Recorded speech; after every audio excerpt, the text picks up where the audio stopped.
guy died. Fuck that! The guy died, no? No, just kidding.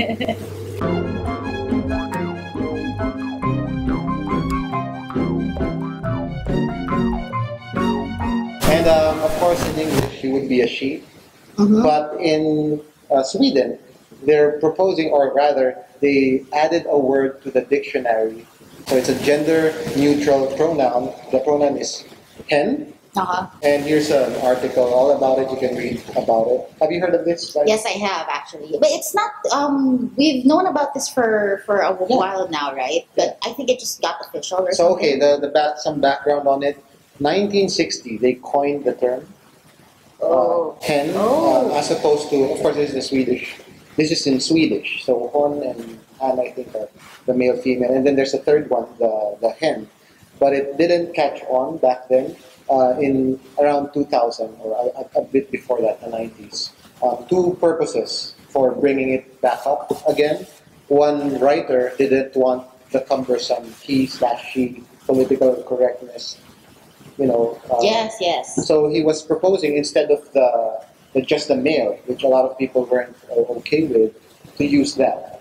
That is actually the same issue with English, right? Exactly, and then the other one, like some transgender activists, also proposed the usage of hen. So there was a resurgence of it. It gained more acceptance by then. Schools were even using it, and of course, feminists were also for it. And here we are, 2010. Actually, in 2010, they already added it to the online encyclopedia. So now, 5 years later, it's already in the dictionary. And Sweden, which is considered by a lot of people to be the most gender equal place on earth. Oh, good for you, Sweden. Good for you, Sweden. Not only are they gender equal, they're gender, which is important to them. Sometimes you don't want to specify the gender of the person you're writing about or you're speaking about. And it does matter. I mean, here we are fighting for equality when in Sweden they're already for neutrality. And do you think that's a good thing? Is that a step in the right direction, or is equality enough? I'm actually not even sure yet if, having a gender-neutral pronoun means anything for equality, right? Because, it's, I don't know, I don't say, do you? I do, actually, I do. First of all, well, granted, I haven't thought about this that much, but what about you? Yeah, we're only told about this topic right yes. now. But works in that, yeah. In the same way that people are more sensitive about, congressmen, and they'd rather... That I have opinions about. Yeah, those yes. kinds of things. Yes. Words do have power, and people grow up using these words. And what they want to do in Sweden is to introduce, from as young an age as possible, the idea that both genders are equal. Okay, I see. I get They're that. going to the extent of fundamentally changing the way they use their language. What surprised me when I was reading a bit about this topic before we started was that there are only 170 approved gender-neutral names that you could use. And I don't know. Names. You can't randomly, jumble some letters and make some noises out of your mouth and then register your child under that name. Is this in Sweden? Yeah. To think that such a progressive place would have that kind of... Yeah, because some parents were proposing the freedom to name your child whatever. Like if it's a boy, you can name it whatever. Oh, it's like name it whatever. It's so dystopic. You must have a government-approved name for your child. 100 and what is it? Do they have type those stencils? Limited stencils for their... Yeah, and what if your child does not approve with the gender they have been assigned? Yeah, right? Yeah. Parents who are more progressive, they realize, they know about the reality of being transgender. They want the option to give their children gender neutral, beyond the 170. Because, in the Philippines, do you know of any similar regulations as far as that? Because you don't have to enforce it so much. No, right? I don't think they Because care. there were news they so articles. don't care. Yeah, How yeah. they name The food names, right? Like the spaghetti 88 and I don't know, like I think or sincerely yours or really fantastic names.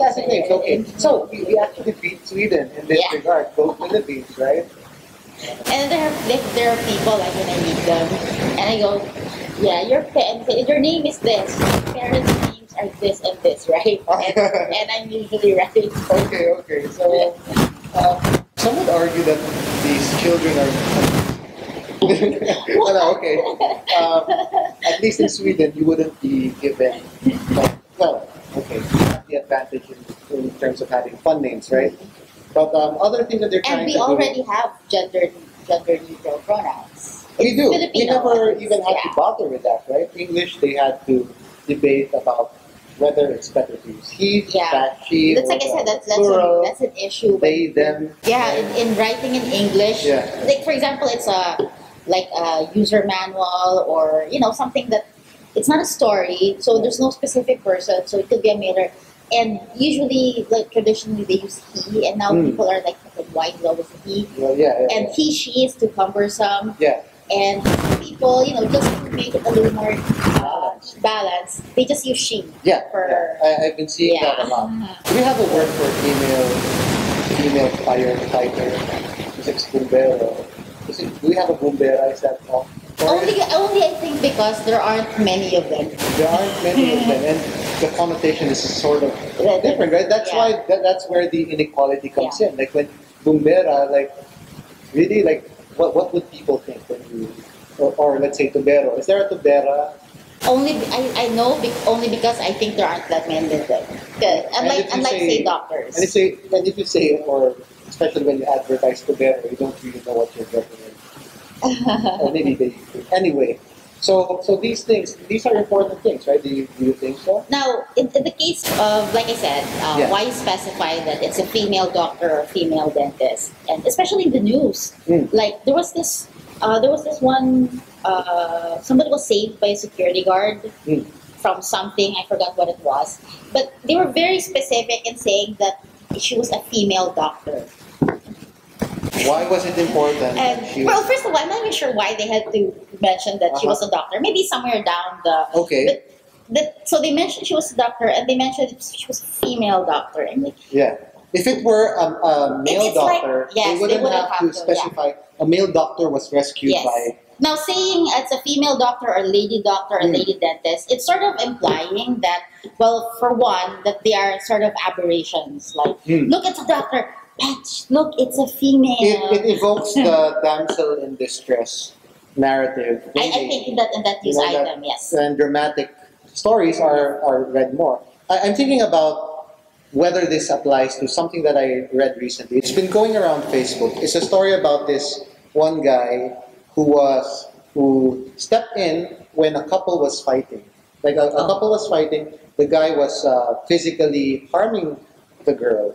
Already, the man was harming the woman. He stepped in, tried to stop the man, and he was beat up. Like he posted a photo. The guy beat him up. Of his face with a black eye. The guy beat him up. The man who was being abusive to the woman beat him up. This person who posted his face on Facebook with a black eye. Now, when he was recounting the story, he specified that the abuser was a man, the person being abused was a woman, right? So here in this case, is it now important that the genders are specified, that it was a man beating up a woman? Because it could have been a man beating up another man, right? If they're a gay couple, or a woman beating up another woman, or a woman even beating up a man, because that happens too, even if it's not as common or not as heard about. Well, it depends. Did he mention their names? He didn't get their names. If you try to, like, say, I'm just trying to imagine, you're trying to hide the genders of the two other people involved. It'll be really hard to tell the story because you will have to refer to them. In different ways. You don't need to say the abuser and the victim. That's easy enough.